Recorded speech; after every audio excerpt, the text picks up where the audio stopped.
It is common knowledge that you own 9 companies, namely St. Gerard, St. Timothy, Alpha and Omega, Elite General Contractor and Development Corporation, St. Matthew, Great Pacific Builders, YPR General Contractor, Amethyst Horizon Builders, and Waymaker OPC.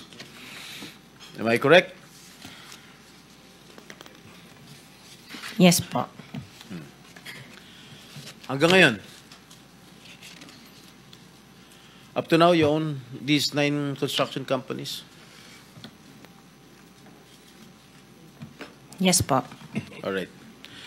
Since you started securing contracts from the DPWH, since kailan kayo nag-umpisa? 2012?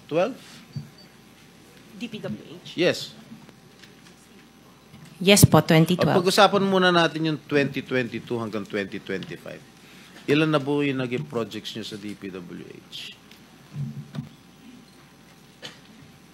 Marami na po. Ilan nga? I don't have the Mahigit figure. 400? Mahigit 500?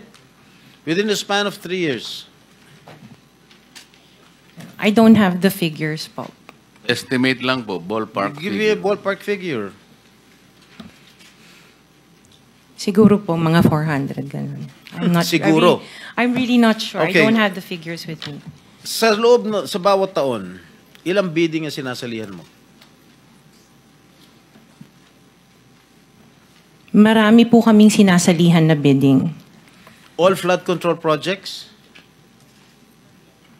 No po. Ano pa yung mga projects? Buildings, kalsada, Nationwide or only in Metro Manila? nationwide po. Nationwide. All right. Pero yung bulk ng mga projects na award sa ng DPWH, mostly sa Metro Manila. Am I correct? Hindi po, sa probinsya po. Sa iba-ibang lugar. No, the bulk of your contracts. Here in Metro Manila? No po, outside Metro Manila ang marami. Where outside? Where outside of Metro Manila? We have in Romblon, Cebu, Bohol, Bacolod, Zamboanga. Hindi naman po kami namimili ng lugar. Migos Project? Wala po. Sigurado ka? Opo, Kaya definitely. ka dahil pag meron kami ma-discover na may ghost project, pakukulong kita rito. Minimum totoo. Wala po talaga. Meron mga pictures na lahat ng mga proyekto ginawa mo?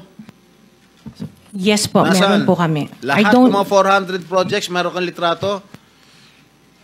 Yes po. O,